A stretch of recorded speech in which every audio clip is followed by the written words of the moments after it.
Olá, queridos alunos e ouvintes que estão nos acompanhando desde o período da manhã, nessa maratona. Eu disse que eu não ia falar essa frase, mas eu não vou conseguir. Essa nossa maratona faraônica dos cursos de pós-graduação do Centro Universitário Internacional Uninter. E nós já estamos na 14ª ODS, e eu estou aqui com duas professoras queridíssimas, maravilhosas, que vão falar para vocês sobre essa temática tão importante, que é o que é abordado na ODS 14, que é vida na água. Professora Sandra, seja bem-vinda. Professora Márcia, seja bem-vinda. E a palavra, então, a partir de agora é com vocês. Olá, sejam bem-vindos mais uma vez. Que prazer continuar falando com vocês. Já estou na terceira fala com vocês e é sempre muito prazer.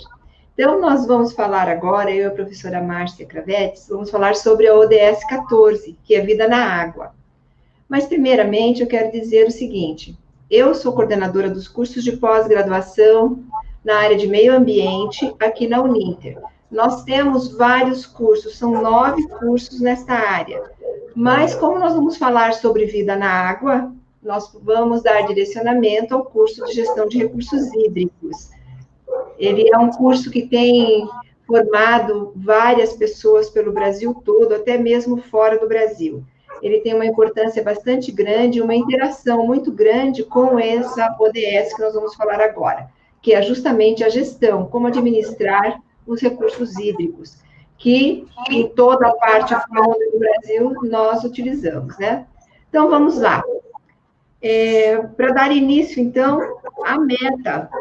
Qual é a meta desta vida na água? É justamente conservar, promover o uso sustentável dos oceanos, dos mares, dos recursos marinhos. Para quê? Qual é a finalidade disso? A finalidade é de fazer e implementar o desenvolvimento sustentável, né? E qual seria, então, a importância desses oceanos perante a vida humana? Né, professora Márcia? Então, boa noite. Alguma coisa sobre isso. Boa noite a todos. Então, vamos lá, mais uma ODS. Então, os oceanos, qual a importância do oceano na nossa vida, né? Na vida humana. E para que utilizamos o oceano? Então, nós utilizamos oceanos para várias coisas. Provisão de segurança alimentar, usamos para o transporte, fornecimento de energia, para o turismo, né? Temos uma costa gigantesca, a professora Sandra vai comentar sobre isso. Então, utilizamos a costa para o turismo, além da regulação do clima, né? Da temperatura. Então, o oceano, que é de suma importância, né? Além de alguns processos, alguns ciclos biogeoquímicos, ele é importante, do nitrogênio, até na produção do nosso oxigênio, né? Então, é um grande contexto, né? Por isso que temos, além de termos as unidades de conservação de mata ciliar, de mata mesmo, de florestas, nós temos as unidades de conservação marinha, que já servem justamente para isso, além de serem importantes para tudo que a gente já citou aqui. A unidade de conservação marinha vai fazer com que tudo isso seja feito com cuidado, garantindo o nosso recurso, né? Não fazendo nada de qualquer jeito. Então, por isso, além de tudo isso, nós temos as unidades de conservação marinha que vão ajudar na regulamentação. Nós vamos, ao longo, comentar também sobre a pesca, né? Então, é uma série de coisas. Então, o oceano, para nós, também é essencial, assim como outros recursos, ele é essencial para a nossa vida. Vou dar um adendo aqui, que os oceanos representam aproximadamente, preste atenção para a cifra, 3 trilhões de dólares na economia mundial por ano. Que equivale a 5%, né, professora, do PIB global, equivale a apenas, mas é 5% do PIB global. Mundial. Vejam a importância que os mares e os oceanos têm para a vida, para o mundo todo, para o planeta, né? E 40%, mas aí vem um questionamento. E como eles estão? Qual a situação deles? 40% desses oceanos estão afetados, direto ou indiretamente, pelas atividades humanas, antrópicas. Quais seriam essas atividades mais comuns? Porque tem atividades que a gente nem passa pela cabeça que possa existir. Vamos dizer assim algumas, vamos citar algumas, não é, professora Márcia? Algumas que podem vir de imediato, que são mais comuns. Por exemplo, pesca predatória. Ninguém viu isso ainda nesse país, e nem no mundo. Isso gera o quê? Uma perda de habitat. O mar fica comprometido, as espécies ficam em extinção, e também tem um comprometimento para a sustentabilidade alimentar, porque uma vez que você tem pesca predatória, você tem redução daquela espécie, que é o peixe, ou animais marinhos, né? Que servem para nutrição e para alimento. E isso vai ter um comprometimento, querendo ou não, na sustentabilidade alimentar, né? Também podemos falar sobre os processos de turismo. Oi. Só vamos, eu vou pegar um ganho, desculpem atrapalhar bem na hora, mas só para pegar o ganchinho, já que a professora estava falando da pesca, a questão da introdução de espécies invasoras. Como a gente falou, tem o turismo, utilizamos como meio de transporte, muitas vezes algumas das espécies vêm na água de lastro, né, dos navios. Então, por exemplo, o navio veio lá da Austrália, né, que a Austrália é campeã, né, em espécies invasoras. Então, vem de lá alguma espécie que, para o nosso habitat, o habitat, né, da nossa fauna marinha, ela é introduzida e pode acabar com uma espécie de suma importância para aquela região, né, ocasionando, assim, um desequilíbrio ecológico, né, algumas vezes. Eu vou citar aqui o exemplo para todo mundo ter uma ideia, a questão do pinus, né, a gente sabe que na floresta o pinus ele é uma espécie invasora, então aí um problema visível, né? Então, imagina como nos oceanos que a gente não consegue, né? A gente não tem essa visão, a gente tem a visão através dos estudos, dos artigos, dos pesquisadores, mas andando na praia, por exemplo, no mar, a gente não consegue ver o que está acontecendo, né? Então, é bem complicado essa questão, já quis pegar essa deixa da prof para falar de espécies invasoras, que é complicado, né, professora? A gente tem bastante o mexilhão dourado, quando veio, né, a professora que tem mais tempo de meio ambiente e de carreira, né, a professora pode também dar esse exemplo para nós. Exato, eu ia falar exatamente isso, mas foi ótimo sua fala. Essas espécies exóticas ou invasoras, elas vêm normalmente nos cascos dos navios, ou na água de lastro, que é onde faz a troca. Aí vem a pergunta, mas não existe legislação que rege isto, que a normativa? Existe. E existe, inclusive, o distanciamento da costa para você fazer essa troca da água de lastro. Mas muitas vezes não são respeitadas e não é feita a limpeza corretamente desses cascos, que o navio imenso, né, esses cargueiros que ficam tramitando pelo mundo todo, acabam trazendo realmente. O caso deste mexilhão dourado é um dos exemplos bastante comum. Existem peixes que hoje a gente já tem um consumo bastante grande em vários países, especialmente no Brasil, mas que já vieram e são exóticos, já vieram de outros lugares, de outros países, que hoje, por exemplo, já está sendo feito o cultivo no nosso país. Mas, voltando à parte mais de cuidado e de contaminação, impacto que isso causa dentro, né, dos oceanos, tudo, nós podemos citar também desastres que ocorrem com mais frequência do que a gente poderia aceitar ou gostaria de ver. Por exemplo, esse derramamento de óleo que nós tivemos, que ninguém soube de quem era e nem de onde surgiu, que deu um impacto imenso em toda a costa brasileira. Começou no norte, no nordeste, e veio descendo até próximo da Argentina, de tão grande que foi esse derramamento desse óleo, desse contaminante. E isso tem um impacto muito grande, querendo ou não, tem um impacto muito grande sobre a vida marinha e também toda a vida das pessoas que sobrevivem na costa marinha. Porque o Brasil é um país que tem uma das maiores costas litorâneas. Se a gente parar para pensar que grande parte da população, a maioria da população brasileira vive em costa litorânea, então o dano é muito grande. Sim. O impacto é muito grande. Não? Nós podemos perceber, né, professora, que teve uma grande repercussão, né? Vamos dar esse exemplo, né, mais recente, que foi aqui na costa do Brasil. Exato. O transtorno, que foi um transtorno, não deixou de ser um transtorno.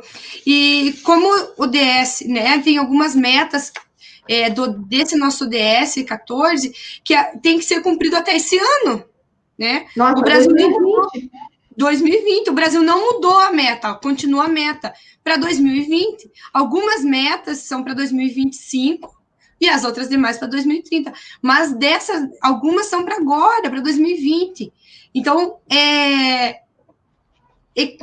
o que está acontecendo? Será que é falta de fiscalização? Será que é falta de estudos? Porque sabemos que temos estudos, né, vários estudos, vários pesquisadores, não só do Brasil, como de fora, que estão estudando, ou na costa brasileira, ou em qualquer outra região, né?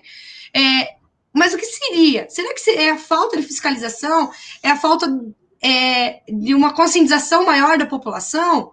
Então, porque esse caso apareceu na mídia, mas os casos que não aparecem na mídia, que a população ribeirinha está lá, né?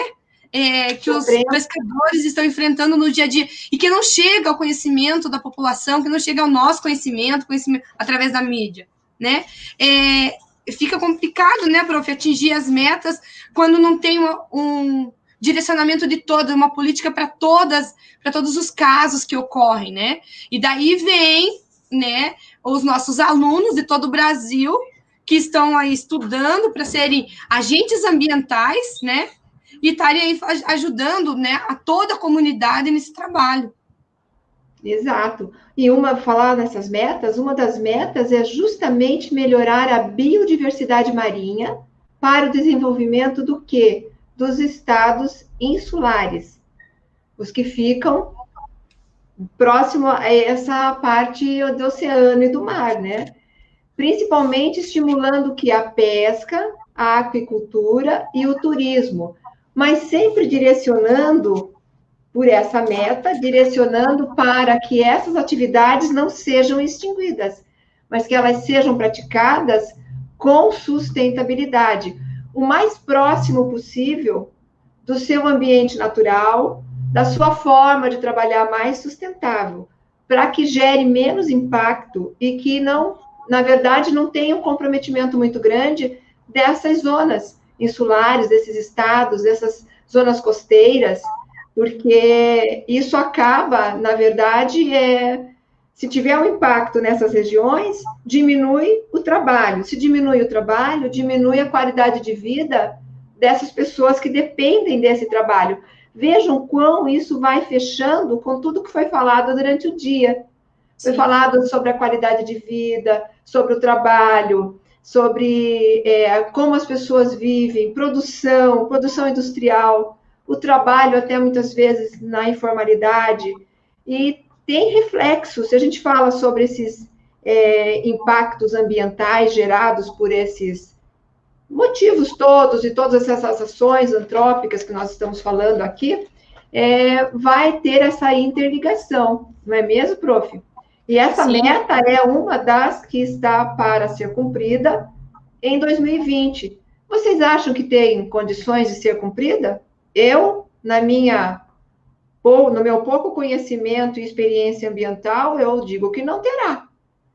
Terá que ser empurrado para mais uma década ou meia década, porque não se faz. Se desde lá, mais de 10 anos, já está sendo trabalhada para melhorar e não foi feito, como a prof.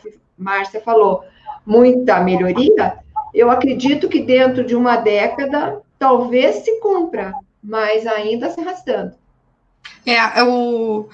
Eu acho assim, prof, que também um aluno acabou de comentar aqui que é a educação ambiental. Então, realmente, né, nós vamos precisar da educação ambiental, desde lá do infantil até a graduação, até a pós-graduação, porque é complicado, prof. A gente precisa sensibilizar para conscientizar, e que a professora falou, uma década não foi feito muita coisa, ou foi feito? Não foi feito muita coisa. Será que na próxima década nós vamos conseguir realizar atingir todos os objetivos? Vamos conseguir, porque atingindo os objetivos, não só esse objetivo, mas imagine atingir todos os 17 objetivos, né? A qualidade de vida da população, a qualidade do meio ambiente em que estamos inseridos, porque melhorando a qualidade de vida do meio ambiente, melhora, né? Melhorando a qualidade do ambiente, melhora a nossa qualidade de vida, né? Então, nós vamos precisar de uma educação ambiental, como foi colocado agora por um aluno. Precisamos da educação ambiental, né? Isso é fato, a gente já vem vendo hoje já foi citado pelo professor Elton na abertura, a Eco 92, então a gente vem trabalhando esses assuntos há tempo, mas falta muita coisa ainda. Então, a gente tá pensando, né, fica pensando, 10 anos, a gente vai conseguir atingir o que eu preciso, como já falamos no ODS hoje, o que eu preciso fazer, né, para ajudar nessa ODS. Você não precisa abraçar as 17 ODS. Abrace uma que você tenha mais afinidade, mas vai fazendo a sua parte, né, professor? Porque algumas das metas. Sim, algumas das metas. De um único ODS. Exatamente. Então, entendeu? Tem uma ouvinte falando, nossa ouvinte perguntando se não há eco nessas denúncias. Há sim. A eco, mas o poder ainda da sociedade não está suficientemente forte para enfrentar a parte política do país. Infelizmente, mas nós estamos nos fortalecendo. Não somente com o conhecimento que cada um está indo buscar, mas eu sou a partidária, sempre fui partidária da educação, independente dela ser segmentada para a educação ambiental. Mas a educação, a busca do conhecimento é que traz respostas concretas e viáveis para todos esses problemas. E uma das metas também que a gente está aqui falando é justamente conservar ao menos 10%, veja, não é nada, 10% das zonas costeiras e marinhas, respeitando principalmente a legislação nacional e internacional. Porque quando a gente fala em costa marinha, existe o pacto e também a junção, muitas vezes, de dois países próximos que fazem divisa e compartilham o mesmo oceano e o mesmo mar. Então, tem que ter esse respeito entre a legislação internacional, inclusive. E a professora falando de faixa costeira, né? A gente até tinha trocado figurinha um pouquinho antes, né? A gente até falou, quem nunca ouviu também a frase do Iapoque ao Chuí? O Iapoque do Amapá, né? E Chuí, o Rio Grande do Sul. Então, nossa faixa costeira vai do Iapoque ao Chuí, é uma das maiores costeiras do mundo, né, professora? São 12 milhas náuticas, certo? 12 milhas náuticas partindo da costa. E há uma faixa entre esses dois pontos que a professora Márcia falou, que, por sinal, eu conheço e é maravilhoso. Um abraço a quem está lá, está nos ouvindo nesses dois pontos do Brasil. Mas pode continuar, prof. Não, pode, tranquilo. Então, nós temos alguns dados interessantes aqui também, aonde fala sobre a zona costeira do Brasil, que é a unidade territorial, e que se estende por 8.500 quilômetros, abrangendo 17 estados, mais de 400 municípios distribuídos do norte equatorial até o sul temperado do país. Vejo que é uma costa razoável, é uma quilometragem muito grande. E para cuidar de tudo isso, eu ainda vou falar o que o professor Alceli já falou na ODS que ele comentou, que é a sensibilização. Não existe conscientização sem antes ter a sensibilização. Ninguém se conscientiza sem estar sensibilizado anteriormente.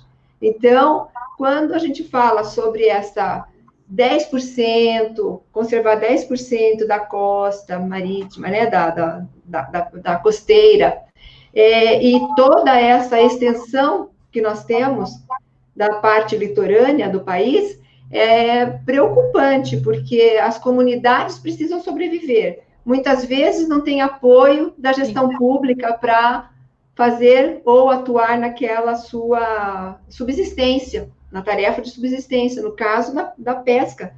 E eles também, muitas vezes, ficam, esses pescadores menores, que são de comunidades menores, não têm a força de lutar contra esta pesca industrializada, que vão em alto mar, quando eles chegam já não tem mais, já veio de arrastão, já não tem mais. Então, é uma situação bastante preocupante, mas que cada comunidade, ou cada um de nós, podemos abraçar uma meta. Não necessariamente metas únicas de um ODS, mas vocês vejam que todas elas interligam, né? Professora, queria comentar aqui, a professora falou da questão da sensibilização. A gente pode ter começar pela sensibilização do não utilizar o canudo. Porque nós temos o dado que são 13 mil pedaços de lixo plástico por quilômetro quadrado dispensado no oceano. É muito lixo. Então, a gente começa a partir da sensibilização. A partir do momento que a pessoa se sensibilizou, né, a não utilizar o canudinho, ela já tem a consciência que aquilo está causando algum impacto em determinado local, né? E que muitas vezes vai chegar lá no oceano, lá no mar. Por quê? Porque além de tudo, ainda alguns rios nossos desaguam no oceano. E muitas vezes esses rios carregam uma carga de poluentes. Principalmente de esgoto industrial e doméstico. Então, Então, tudo, é uma sensibilização geral. Eu penso no canudinho para o oceano, porque é o que está em alta, né? Mas eu não posso esquecer que também o meu esgoto, lá da ODS 6, que foi falado, pode estar sendo jogado a céu aberto, está indo para um rio, e esse rio está caindo no oceano. E, claro, né? Aí, mas como que vocês sabem? Porque muitos estudantes hoje estão trabalhando essa questão, né? A partir da sensibilização que tiveram, né? Então, estão estudando. Nós temos vários exemplos de alunos. Nós temos a professora Bárbara, que é a nossa professora de saneamento ambiental do curso de gestão de recursos hídricos, que ela também que a gente utiliza essa disciplina, né? Sim, em outros cursos utilizamos saneamento ambiental. A dissertação dela foi na Baía de Paranaguá, no Paraná, onde ela fez um estudo de contaminação de alguns poluentes e metais pesados. Então, ela fez o estudo dela lá, e não se aplica só aqui ao Paraná, né? Tem vários estudos na região, na costa do Brasil, né? Na região costeira do Brasil. Então, não é só aqui. Vários estudantes temos vários locais que têm o curso de oceanografia. Temos uma aluna nossa que é mestre em oceanografia, que faz um dos nossos cursos, né? Para complementar o conhecimento dela. Então, além de tudo, tem a parte que não está sendo realizada, que a gente não consegue visualizar, o que a mídia não mostra, mas, em contrapartida, a gente tem pessoas que estão empenhadas em fazer esses estudos, né? Então, eu acho importante ressaltar isso, prof, porque todo mundo precisa saber, né? Às vezes, eu sei, mas o meu coleguinha, às vezes, não sabe. Então, trabalhar essas questões de suma importância, tanto para um trabalho de conclusão de curso até uma tese de doutorado, né? A gente não pode dizer, porque é uma dissertação, mas um trabalho de conclusão de curso cabe muito bem esse tema, cabe o tema das ODS, então cabe falar sobre o meio ambiente, né? Cabe colocar a educação em prática. Eu acho Exato. que, como ouvimos ontem, temos que fazer mágica, temos que fazer magia na educação, né? Então, a gente precisa caminhar com a educação e estudar, né? Cada vez mais, e a conscientização, a sensibilização para a conscientização é um grande passo. E eu tenho o meu pezinho na educação ambiental, então eu já estou indo para aquele lado. Vamos voltar para a ODS 14. Aproveitando falar sobre o canudo ele é muito preocupante porque ele está muito na mídia, mas não é ele o único exclusivo contaminante no mar. E ele é de ação do continente para o mar. Nós temos que pensar também que temos mais de 4 ou 5 ilhas imensas de lixo nos oceanos. Então, isso também é preocupante. Esse canudo é preocupante porque ele está na mídia, mas ninguém lembra que tem essas ilhas de lixo que não chegaram lá sozinho. Alguém também está depositando. Seja qual for o país, a responsabilidade tem que ser apurada. Então, essas ilhas de lixo, no Pacífico especialmente, é muito preocupante, porque, querendo ou não, vai voltar, porque vai devolver, o mar devolve, vem buscar e devolve. Vai voltar para o continente, nós vamos sofrer todas essas ações que estão sendo feitas por nós mesmos agora. Então, sim, essa parte da educação ambiental, da gestão de recursos hídricos, de gestão de mares e mesmo a gestão ambiental por si só, ela se fecha em todos esses ODS. Temos perguntas, professor William? Vamos ver se ele está lá a postos para perguntas. Temos vários alunos fazendo alguns debates. Temos ainda mais 4 minutos. Temos vários questionamentos dos alunos. Na verdade, não são nem questionamentos, professores, são reflexões, né? Qual o impacto de tudo isso, né? Então, os nossos alunos estão bem engajados aqui, todos de um modo geral, preocupados, né, com as questões relacionadas, né, à nossa vida na água, né? Qual o impacto disso, né? E uma das questões bem colocadas pelas professoras foi com relação a essa bioinvasão. Então, despertar nas pessoas o cuidado com relação a isso, né? Então, às vezes a pessoa quer ter um aquário de peixes exóticos. Aí chega uma hora que ela cansa daquele aquário de peixe exótico e ela não sabe onde enfiar os peixes. Aí ela pega e solta no mar. Está causando um problema. Porque, mas eu estou devolvendo o peixe para o mar, mas é um peixe que não tem animal predatório aqui. Ele vai se multiplicar, vai se reproduzir, ele vai ser um bioinvasor. Um exemplo que a gente tem é o peixe-leão, que é um dos invasores que está se reproduzindo, e além de tudo, se você encontrar com um deles nas baías e no mar pleno, vai tentar pegar, porque ele é venenoso, né? Então, ele é tóxico, então tem mais isso. Então, as pessoas não conseguem entender o impacto em larga escala que tudo isso pode gerar, né? Então, o pessoal está ainda comentando aqui que... Pode ser, né, professor, que o impacto não seja imediato, né? Como o professor falou, é um longo prazo, né? Não necessariamente o impacto vai acontecer amanhã, né? Pode levar algum tempo, né? Por isso que o nosso artigo 225 está aí, né? Para as presentes e futuras gerações, né? Então, pode ser que isso aconteça lá na frente, né?